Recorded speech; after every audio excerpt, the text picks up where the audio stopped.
all of you. As you all know, I teach mechanics of solid in this semester. In the previous classes, we cover Hooke's law and principle of superposition.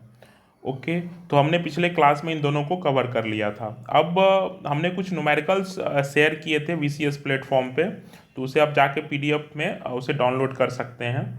और चूंकि आपको पता है कि अगर आप numerical solve नहीं करेंगे मैकेनिक्स ऑफ सॉलिड में तो आपकी कॉन्सेप्ट क्लियर नहीं होगी।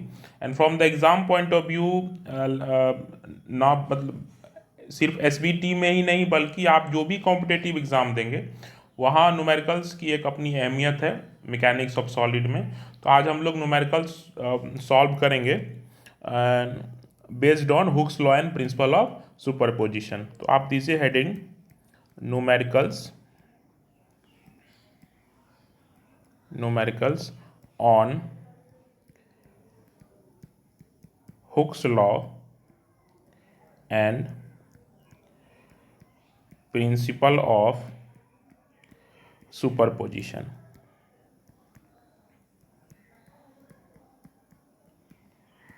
ठीक है, इस न्यूमेरिकल को सॉल्व करने के लिए जो टोटल हम लोग 6 न्यूमेरिकल्स सॉल्व करेंगे। और जो हमारे लिए की कॉन्सेप्ट है इस न्यूमेरिकल को सॉल्व करने के लिए आपको बस एक चीज़ याद रखनी है, द चेंज इन डिफ्लेक्शन का जो फॉर्मूला था, सॉरी डिफ्लेक्शन मतलब जो भी था एक्सटेंशन था या कंप्रेशन था वो क्या था, पी एल अपॉन ए ई। पी थी अप्लाइड लोड, वो टेंसाइल भी हो सकती है कंप्रेसिव भी हो सकती है। एल आपकी चेंज ओरिजिनल लेंथ थी स्पेसिमेन या बार की। एरिया थी क्रॉस सेक्शन और ई यंग्स मॉडुलस या मॉडुलस ऑफ इलास्टिसिटी थी। न्यूमेरिकल के सॉल्व करने में आपको एक चीज़ का ध्यान रखना है कि आपको यूनिट्स का ध्यान रखना है। अगर आपने सही यूनिट को सही जगह पुट नहीं किया तो आपको दिक्कतों का सामना करना पड़ सकता है, तो उन चीज़ों से बचना है। कुछ हम लोग फैक्टर्स देख लेते हैं जो हम लोग अर्लियर पढ़ चुके हैं, उसको एक बार हम लोग रिवाइज कर लेते हैं। जो लोड होगा वो या तो न्यूटन में होगा और किलो न्यूटन में होगा, पहली चीज़। लेंथ जो होगी इसको आप लोग पी से डिनोट करेंगे, सॉरी लोड को पी से, लेंथ को आप जिसे एल से डिनोट कर रहे हैं वो या तो मीटर में होगा, सेंटीमीटर में होगा या एमएम में होगा। एरिया जो होगी क्रॉस सेक्शन की वो जिसे हम लोग ए से डिनोट कर रहे हैं वो या तो मीटर स्क्वायर में होगी या एमएम स्क्वायर में होगी या सेंटीमीटर स्क्वायर में होगी। स्ट्रेस जो होगी वो या तो पास्कल में होगी, मेगा पास्कल में होगी या गीगा पास्कल में होगी। सिमिलरली जो यंग्स मॉडुलस होगा, यंग्स मॉडुलस वो भी मेगा पास्कल में होगा या पास्कल में होगा या गीगा पास्कल में होगा। अब हमारे पास कुछ कन्वर्जन्स थे जिसे हम लोग फिर एक बार देख लेते हैं। ओके, जैसे 1 मेगा पास्कल इज 10⁻⁶ पास्कल और ये 1 न्यूटन पर mm स्क्वायर था। ये पहला आपको फैक्टर याद रखना है। दूसरा 1 giga pascal equal to 10⁹ pascal, इसको आप 1 किलो न्यूटन पर mm स्क्वायर भी लिख सकते हैं। ये दूसरा फैक्टर था। हम यहाँ क्या करेंगे, सपोज के लिए आपके पास एक रिलेशन है डेल्टा एल, आपको फाइंड करनी है। रिलेशन क्या कहता है ये डेल्टा एल का, पी एल अपॉन ए ई। अगर आपने पी को न्यूटन में रखा, एल को एमएम में रखा, ए को एमएम स्क्वायर में रखा और ई को जो यंग्स मॉडुलस है न्यूटन पर एमएम में स्क्वायर में रखा, तो इसकी यूनिट क्या होगी, इसकी यूनिट क्या होगी, एमएम में होगी। तो हम इस पूरे न्यूमेरिकल के सॉल्विंग में इससे स्टैंडर्ड बनाएंगे कि हम पी को हमेशा न्यूटन में रखेंगे जहाँ तक संभव हो। लेंथ जो होगी उसे हम एमएम में कन्वर्ट करेंगे। एरिया को हमेशा हम एमएम स्क्वायर में ट्राई मत चेंज करने की कोशिश करेंगे। और यंग्स मॉडुलस को हम लोग या तो न्यूटन पर एमएम स्क्वायर, जिसे हम लोग मेगा पास्कल भी कहते हैं, इन टर्म्स ऑफ उसे लिखेंगे। बस इतनी सी बात है जिसे आपको ध्यान रखना है। ये सारे कन्वर्जन्स आपको याद रखने हैं। वो हम लोग सीधा न्यूमेरिकल्स पे चलते हैं जिसे हमें सॉल्व करना है, जिसे मैंने ऑलरेडी शेयर कर दिया है वीसीएस पे, आप जाके वहाँ से डाउनलोड कर लीजिए।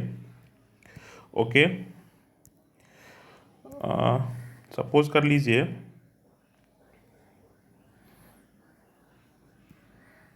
ओके, जैसे कि ये न्यूमेरिकल है, ठीक है, इसे आपको सॉल्व करना है, ठीक है। क्वेश्चन क्या कह रहा है, क्वेश्चन को ध्यान से समझिए। A circular rod of diameter 20 mm and 500 mm long length दिया हुआ है, और आपको एक टेंसाइल फोर्स 45 किलो न्यूटन का दिया हुआ है, यंग्स मॉडुलस दिया हुआ है। चीज़ें आपसे क्या पूछी जा रही है, stress, strain, elongation due to applied load. तो सबसे पहले आप लोग इसको सॉल्यूशन में इस तरह से देखिए कि गिवन डेटा क्या क्या है। गिवन डेटा क्या क्या है, diameter, diameter is 20 mm, okay, जिसे हम लोग डी से डिनोट कर दें। डायमीटर कितना है, 20 मीटर, ठीक है। उसके बाद लेंथ जो है एल, वो कितनी है, 500 mm। फोर्स कितना है, टेंसाइल फोर्स जिसे आप पी से लिख रहे हैं, it's a 45 kilo newton, okay. And Young's modulus is what, 200 kilo newton पर mm स्क्वायर, जिसे हम लोग लिख सकते हैं 200 गीगा पास्कल। मैंने पहले ही बताया था आपको यूनिट कन्वर्जन से। अब आपसे पूछा क्या जा रहा है, stress sigma is unknown, okay, strain epsilon is unknown, okay, and elongation that is delta L is, ये आपसे पूछा जा रहा है। तो सॉल्व करने के पहले हम लोग क्या करेंगे, इसका एक पिक्टोरियल डायग्राम बना लें जिससे चीज़ें क्लियर हो जाए। कोई भी न्यूमेरिकल्स को अगर आप डायग्राम में से स्टार्ट करेंगे तो चीज़ें आपको ज़्यादा क्लियर हो जाएगी। जो सपोज कर लीजिए इसको हम लोग देखें, तो अपने पास एक सिलेंड्रिकल बार है, स्पेसिमेन कह लीजिए, प्रीमिस्ट्रिक है क्योंकि डायमीटर इसकी कांस्टेंट है। क्रॉस सेक्शन जो इसकी है डायमीटर, वो दिया हुआ है कितना, 20 mm। जो लेंथ है इसकी वो कितनी दी हुई है, 200 mm, if I am not sorry 500 mm, okay. Tensile load इस पे कितना लग रहा है, 45 किलो न्यूटन, ठीक है। तो जो पहला आपसे पूछा जा रहा है, the first term that ask in the question is stress. First क्या है आपके, स्ट्रेस। तो स्ट्रेस क्या होती है, सिंपल स्ट्रेस कैसे होती है, लोड अपॉन एरिया। तो लोड क्या है, 45 किलो न्यूटन, तो 10⁻³ न्यूटन, ओके, अपॉन एरिया क्या है इसकी, सर्कुलर क्रॉस सेक्शन है तो π/4 d स्क्वायर, तो 20 mm का स्क्वायर, ओके, ये इसकी एरिया हो गई। अब इसको हम लोग देखें तो जो एरिया की वैल्यू आएगी, इसे आप कैलकुलेट करेंगे तो जो एरिया की वैल्यू आएगी वो कितनी आएगी, जैसे स्ट्रेस हमें निकालना था इसलिए stress equal to 45 kilo newton, इसको न्यूटन हमने चेंज कर दिया था। एरिया कितनी आई थी सॉल्व करके, वो 314.159 mm स्क्वायर, ठीक है। इसे अगर आप सॉल्व करेंगे तो ये आएगी कुछ आपकी 143.24 न्यूटन पर mm स्क्वायर। इसकी यूनिट आप देख सकते हैं, ये न्यूटन, ये mm, तो न्यूटन पर mm स्क्वायर। इसको ऐसे भी आप लिख सकते हैं 143.24 मेगा पास्कल। तो पहली जो क्वांटिटी थी स्ट्रेस, उसका आपको सॉल्यूशन मिल गया। नेक्स्ट जो आपसे पूछा जा रहा है वो है आपकी स्ट्रेन। तो स्ट्रेन क्या था, change in length upon original length, ठीक है। तो स्ट्रेन क्या थी आपकी, change in length upon original length. या स्ट्रेन का हमारे पास एक रिलेशन और था, from the Hooke's law, from strain है तो फ्रॉम द हुक्स लॉ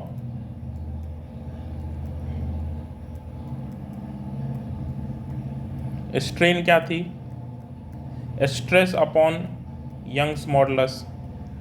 तो स्ट्रेस की वैल्यू कितनी आई है, अभी फाइंड किया हमने 143.24 मेगा पास्कल। ओके, और यंग्स मॉडुलस कितना दिया हुआ है आपको 200 गीगा पास्कल।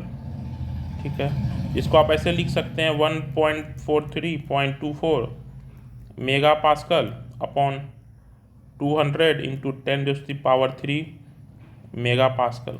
तो ये कैंसल आउट होगा, यहाँ से स्ट्रेन की वैल्यू कितनी आएगी, अब दोनों सेम यूनिट में, आपको पता है स्ट्रेन यूनिट लेस है, तो ये वैल्यू जो आएगी आपकी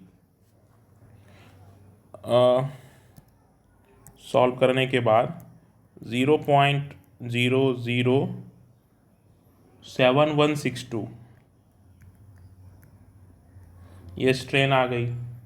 नेक्स्ट जो क्वेश्चन आपसे पूछा जा रहा है इसी क्वेश्चन में, वो है आपकी इलोंगेशन। नेक्स्ट क्या पूछा जा रहा है आपसे, इलोंगेशन। इलोंगेशन डेल्टा एल क्या है, आपके पास रिलेशन है पी एल अपॉन ए ई। तो पी कितना था, पी आपको अप्लाइड लोड है, इसे हमने न्यूटन में चेंज कर देंगे हम लोग, 45 10⁻³ न्यूटन, ये आपकी पी है।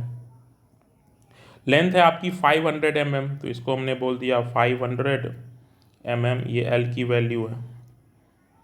एरिया कितनी आई थी π/4 d², डी कितनी थी इसकी 20 mm।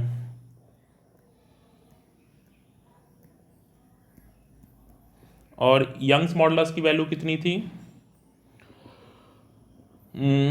यंग्स मॉडुलस कितना था 200 गीगा पास्कल, तो 200 इंटू 10⁻³ न्यूटन पर mm²। ये आपकी एरिया थी और ये आपका यंग्स मॉडुलस था। ठीक है, इसको आप सॉल्व करिए पॉज करके वीडियो को।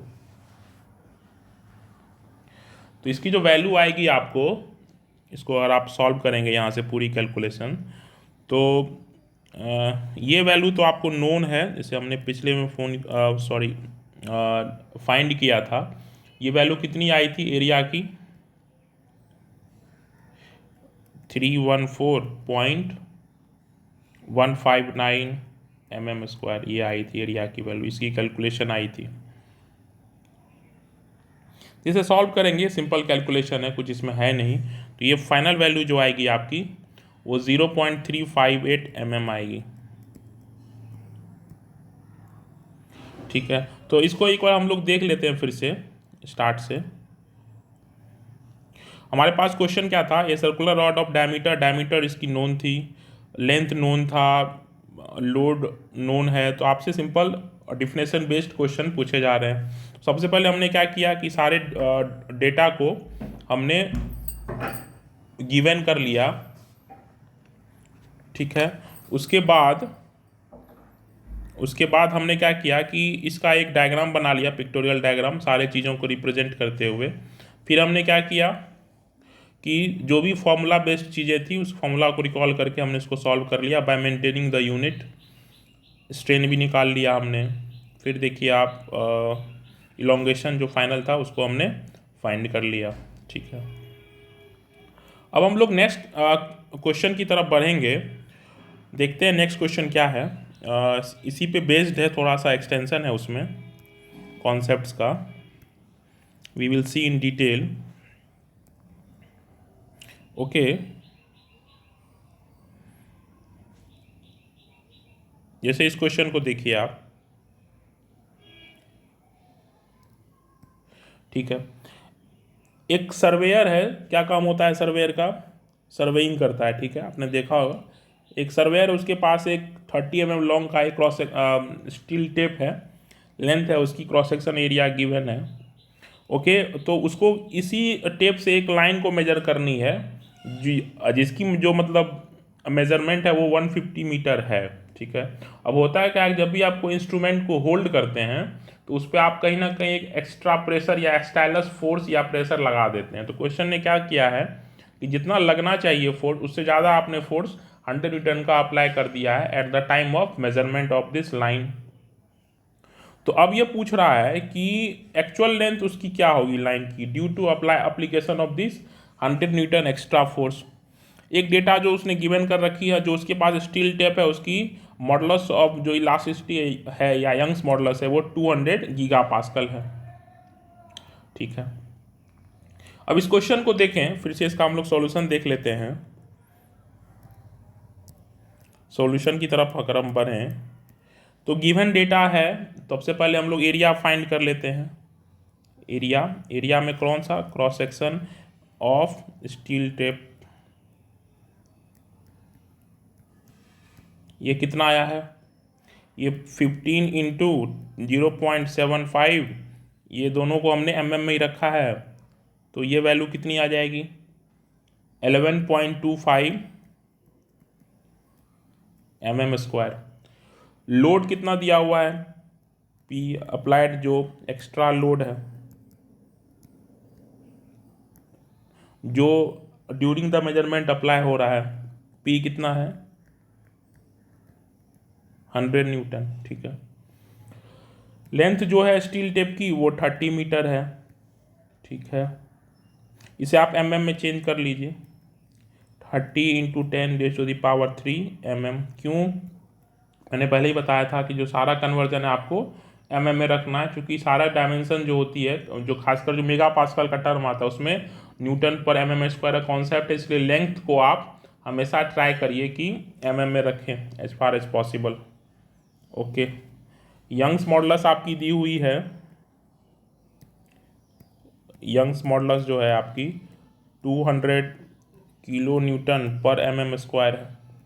इसे आप चेंज कर लीजिए, ये गीगा पास्कल, इसे आप मेगा पास्कल में चेंज कर लीजिए, न्यूटन पर mm², ये चेंज हो गया। अब इलोंगेशन हम लोग फर्स्ट वी फाइंड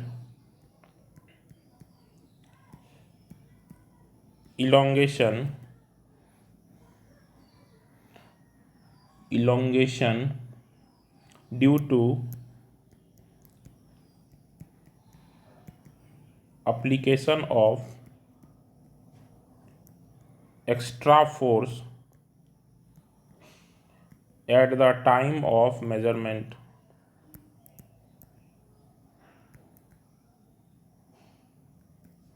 ठीक है, तो हम लोग देख लेते हैं। सबसे पहले हम लोग क्या फाइंड करेंगे, अब एक्सटेंशन फाइंड कर लेते हैं। तो इसलिए इलोंगेशन क्या होगा, एक्सटेंशन जो भी कह लीजिए आप, रिलेशन क्या होगा डेल्टा एल का, ये PL/AE होगा। सारा डेटा आपके पास नोन है, P की वैल्यू कितनी है आपकी 100 न्यूटन, तो 100 न्यूटन। लेंथ है आपका 30 मीटर, जिससे आपने mm में ऑलरेडी चेंज कर लिया है, तो 30 इंटू 10⁻³ mm। एरिया कितना था आपका, एरिया आपने फाइंड कर लिया है 11.25 mm²। ठीक है, यंग्स मॉडुलस कितनी है आपकी 200 गीगा पास्कल, तो इसको आप ऑलरेडी चेंज कर चुके हैं। इसको आप सॉल्व करिएगा, ये जो वैल्यू आएगी आपकी 1.333 mm आएगी, कितनी आएगी 1.333 mm आएगी। ठीक है, अब इसमें क्या है कि अब due to application of this extra force, अब आपकी जो टेप की लेंथ है वो इतने mm से बढ़ जाएगी। नौ हैंस, ऐसे भी लिख सकते हैं इसे आप, hence if the measured length is if the measured length is 30 meter, therefore then actual length would be कितना आएगा, इसको आप ऐड कर दिए क्योंकि इसमें एक्सटेंशन आया है 30 मीटर प्लस 1.333 mm, जिससे कितना आएगा ये 30 0001.333 मीटर आ गया ये। अब जो आपकी स्टील की टेप थी जो पहले 30 मीटर की थी वो कितने की हो गई है, उसकी लेंथ अब ये हो गई है। अब जो आपकी लाइन की लेंथ जो ओरिजिनल कैलिब्रेशन उसकी 150 मीटर थी, वो कब थी, जब आपकी स्टील टेप की लेंथ 30 मीटर थी। तो अब जब लेंथ स्टील टेप की ये हो गई है तो अब लाइन की लेंथ क्या होगी, तो सिंपल सा है, देयरफॉर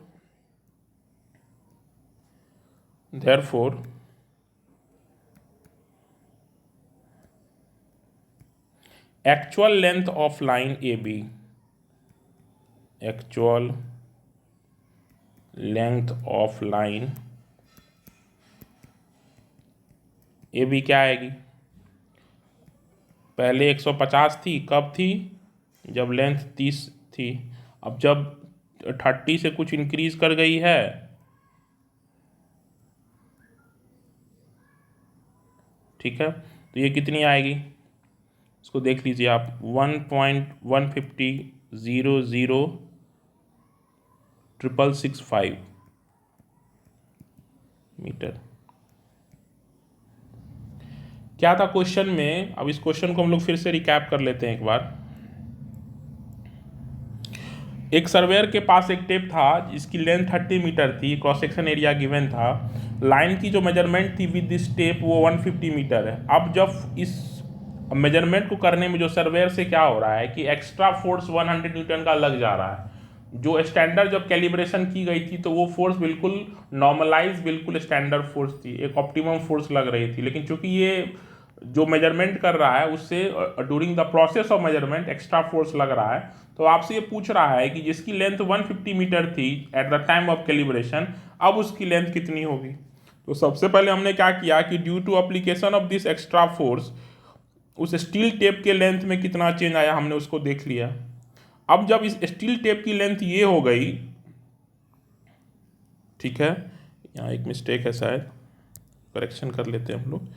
जब स्टील टेप की लेंथ अब ये हो गई तो अब जो ये स्टील टेप अब उस लाइन के लेंथ को कितना मेजर करेगा, 150 मेजर करेगा, से ज़्यादा मेजर करेगा। क्यों ज़्यादा मेजर करेगा, क्योंकि इस पे अब एक्स्ट्रा फोर्स लग रहा है। तो ये आपको समझना है कि अब at the time of measurement आपको ज़्यादा फोर्स नहीं लगाना है इंस्ट्रूमेंट को होल्ड करने के लिए, और इतना भी कम नहीं लगाना है कि उसमें उसमें लूज आ जाए और वो सही मेजरमेंट को कैरी नहीं कर पाए। ठीक है, अब एक क्वेश्चन हम लोग देख लेते हैं from the tensile testing of the specimen. ठीक है, एक क्वेश्चन हम लोग देख लेते हैं, टेंसाइल टेस्टिंग जो स्पेसिमेन की हम लोगों ने की थी उस पर एक छोटा सा क्वेश्चन कभी कभी वो आ जाता है एग्जाम्स में, तो हमारे लिए थोड़ा सा महत्वपूर्ण है वो। ठीक है,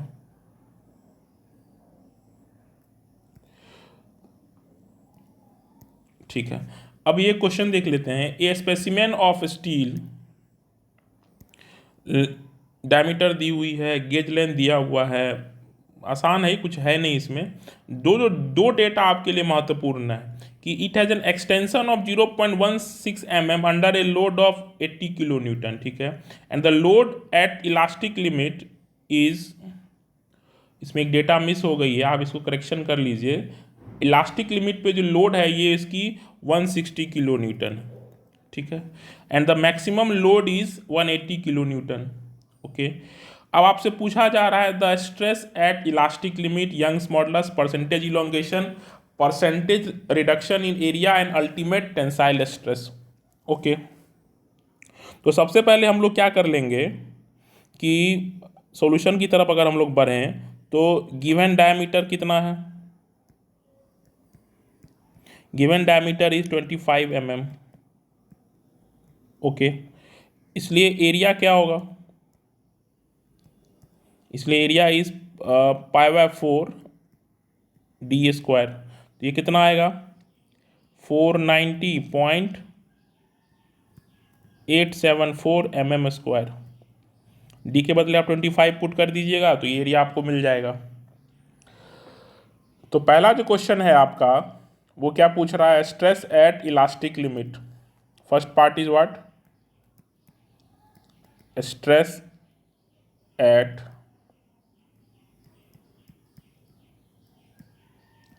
इलास्टिक लिमिट, ये क्या हो जाएगा, ये क्या हो जाएगा, लोड एट इलास्टिक लिमिट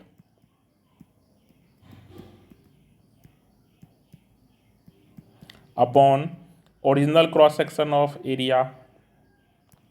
तो लोड कितना है 160 किलो न्यूटन, इसको आप न्यूटन में चेंज कर दीजिए। एरिया कितना आया था 490.874 mm², ये कितना आएगा 325.95 मेगा पास्कल या न्यूटन पर mm²। आपको पता है कि 1 न्यूटन पर mm² ही मेगा पास्कल है, जिसको इसको इस तरह से भी लिख सकते हैं 32595 न्यूटन पर mm²। ठीक है, क्योंकि आपको पता है कि 1 न्यूटन पर mm² ही 1 मेगा पास्कल है। तो या तो इसको आप ये लिखिए या आप इसको आप ये लिखिए, दोनों करेक्ट है। दूसरा है, आपसे पूछा जा रहा है Young's modulus of elasticity. Next one is Young's modulus of elasticity.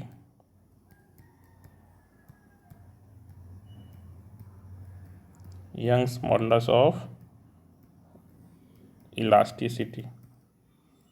ठीक है, ये क्या होता है, stress upon strain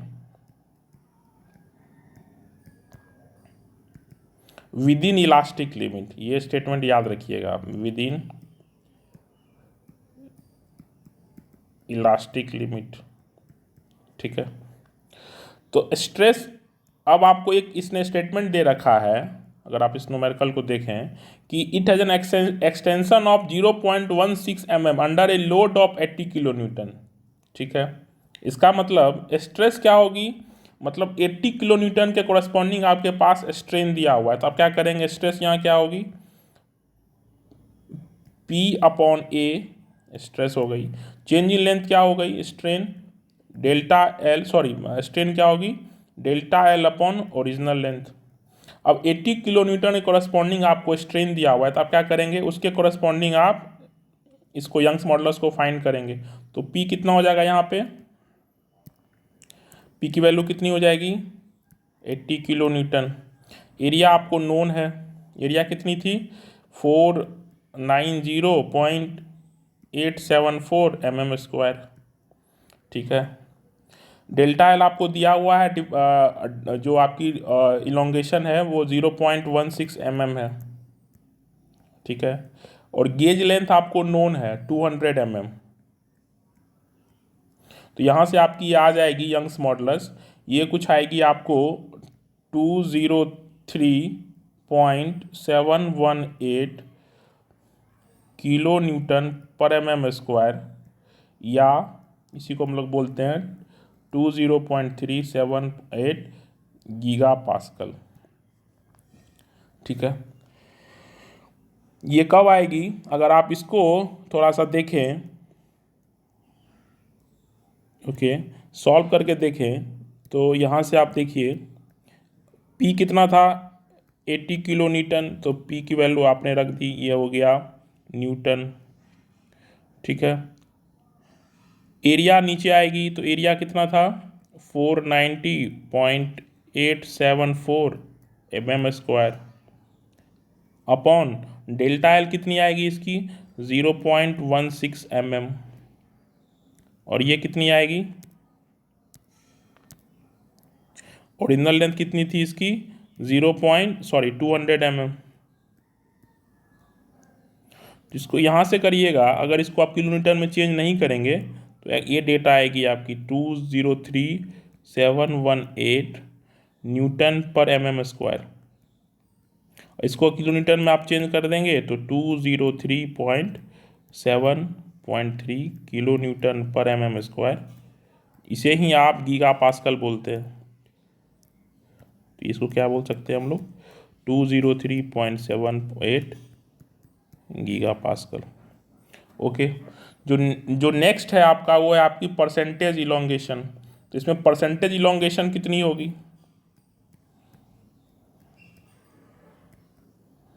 percentage elongation final extension होगा, final extension original length. Final extension को आप ऐसे भी कह सकते हैं, लेंथ एट नेक फॉर्मेशन या length at fracture minus original length upon original length. Okay, ठीक है, गुना 100 अगर आप परसेंटेज पूछा जा रहा है आपसे तो गुना 100 क्वेश्चन में दिया हुआ है। अगर आप क्वेश्चन को ध्यान से देखें, क्वेश्चन में इसने दे रखा है कि द टोटल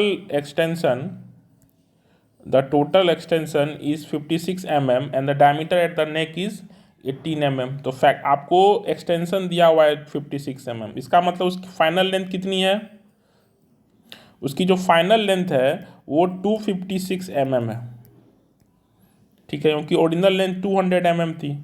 तो एक्सटेंशन कितना आएगा? 56 mm, जो क्वेश्चन से क्लियर है। ये 200 mm, तो ये बहुत ही ईजी है, ये 28% आएगा, ठीक है। अब है नेक्स्ट जो आपसे पूछा जा रहा है वो आपकी है परसेंटेज रिडक्शन इन एरिया। मैंने पहले ही बताया था टेंसाइल टेस्टिंग में आपकी at the time of fracture उस पर नेक का फॉर्मेशन होता है और नेक की एरिया सबसे मिनिमम होती है। तो वो आपको यहाँ क्वेश्चन में नेक की डायमीटर दे रखी है 18 mm। तो क्वेश्चन क्या पूछा जा रहा है आपसे? Percentage reduction in area, percentage reduction in area. तो एरिया में क्या था? इनिशियल एरिया की रिडक्शन पूछ रहा है, पर initial area minus final area जो आपकी नेक पे बन रही है upon initial area into 100। Okay, अब आपके पास इनिशियल एरिया क्या थी? इनिशियल एरिया क्या थी? π/4, इनिशियल डायमीटर 25 mm, तो 25 mm का स्क्वायर, ठीक है। फाइनल एरिया क्या थी? π/4, नेक बन रहा था 18 mm है तो 18 mm का स्क्वायर, ठीक है। इनिशियल एरिया फिर से यहाँ वही हो गई। तो अगर इसको हम शॉर्ट में सॉल्व करें तो यहाँ से क्या मिलेगा आपको? 25 mm का स्क्वायर माइनस 18 mm का स्क्वायर अपॉन 25 mm का स्क्वायर। इसको सॉल्व करिएगा आप इंटू 100, इसको सॉल्व करिएगा तो ये 48.16% आएगा। तो आपको इनिशियल रिडक्शन ऑफ एरिया मिल गई, ठीक है। ये मिल गया आपको। जो लास्ट इसमें बच रहा है वो है आपकी अल्टीमेट टेंसाइल स्ट्रेस। लास्ट क्या बच रहा है इसमें? Ultimate tensile stress. तो अल्टीमेट टेंसाइल स्ट्रेस के लिए आपको अल्टीमेट लोड चाहिए जो क्वेश्चन में दे रखा है। अल्टीमेट लोड कितना है? Maximum load, that means ultimate load, ultimate और मैक्सिमम लोड अपॉन एरिया। तो यहाँ से क्या आएगा? यहाँ से क्या आएगा? अल्टीमेट लोड उसने दे रखा है 180 किलो न्यूटन, तो 180 न्यूटन, इसको चेंज कर लीजिए। एरिया आप फाइंड कर चुके हैं, इनिशियल एरिया कितनी थी? 490.874 mm स्क्वायर। तो यहाँ से जो अल्टीमेट स्ट्रेस आएगी आपकी 366.693 मेगा पास्कल या न्यूटन पर mm स्क्वायर, दोनों सेम ही चीज़ है। तो ये सारी चीज़ हमने फाइंड कर ली। तो आज हमने देखा कि हम लोग हुक्स लॉ पे बेस्ड न्यूमेरिकल्स कैसे सॉल्व करते हैं, और लास्ट में हमने एक numerical tensile testing of the material पे देखा। Hope you like my video, and there are 3 questions remaining, and these questions will be solved in the next lecture. Thank you. We will meet again next class.